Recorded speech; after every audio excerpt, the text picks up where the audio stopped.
Sharq Turkistonning poytaxti Urumchidagi tibbiy universitetda bolalar taraqqiyoti kasbida magistrlik o'qiyotgan 27 yoshli Aygul Ablatning yig'ilish lageriga qamalganligi o'ttirg'a chiqdi. Onun Türkiye'deki aksi Tursuncan Ablat Yevropa xabarlar to'rining ziyoratini qabul qilib, singlisining yig'ilish lageriga ib ketilgandan bir necha oy burun xabar topganligini va bir oy burun dalillaganligini bildirdi. O ota-onasi bilan aloqasi uzilib qolganligi haqida to'xtalib, singlim Aygul bilan 2018-yil 2-oygacha undidordan ko'rishib turadi. O menga ota-onamning og'ir besimga uchirganligini, aloqa qilmaslik kerakligini aytdi. Bir mezgildan keyin meni qora tizimlikka tiqib qo'ydi. Shuning bilan aloqamiz uzildi dedi. Sharq Turkistondagi yig'ilish lagerlarida nurg'unlagan olim, san'atkor va o'quvchilarning tutib turilayotganligi ma'lum.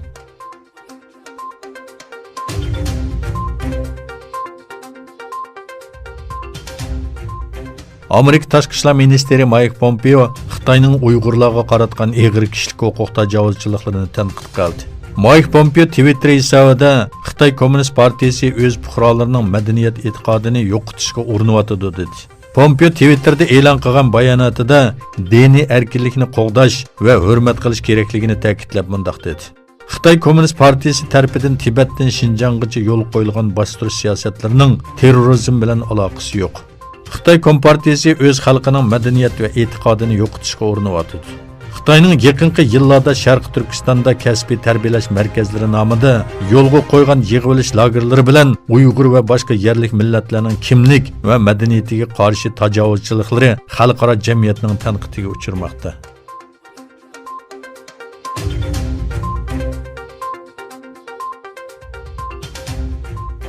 Xitoy ishg'oli ostidagi Sharq Turkistonda necha million Uyg'ur va boshqa yerlik millatlar yig'ilish lagerida tutib turilayotgan bir vaqtda Xitoy markaziy televiziya kanali Xitoydagi yig'ilish tarbiyalash tuzumining amaldan qolganligini uqtirdi. Ko'zatchilar aslida bu yerda deyilayotgan yig'ilish tarbiyalashning Sharq Turkistondagi yig'ilish lagerlari bilan aloqasi yo'qligini, buning Xitoyda 1991-yildan buyon yo'lga qo'yilgan va asosligi ipitini setish qatorliq ishlar bilan shug'ullanuvchilarni 6 oydan 2 yilgacha yig'ib tarbiyalash tuzumini ko'rsatadiganligini bildirdi. Xitoy 2013-yili emgak bilan o'zgartish tuzumini bekor qilganligini e'lon qilgan edi.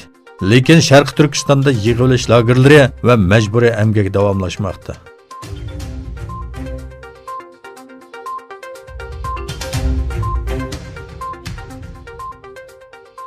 Rossiya prezidenti Putin Amerikaning Rossiyada terrorlik hujumi berishga tayyorlik qilayotgan 2 kishining qo'lga elinishiga yordam bergan istixborot uchuri uchun prezident Trampga rahmat etdi. Kremlin sarayi e'lon qilgan bayonotda Putin bilan Trampning telefonda ko'rishganligi bildirildi. Bayonotda Putin Rossiyada terrorlik hujumining oldini olishga yordam qilgan istixborot yo'li bilan yetkazilgan uchuri uchun prezident Trampga rahmat etdi deyildi. Yeginlishçe bu uçur arkalık Sankt-Peterburg'da yuz berdigan bir hujumning oldi elingan.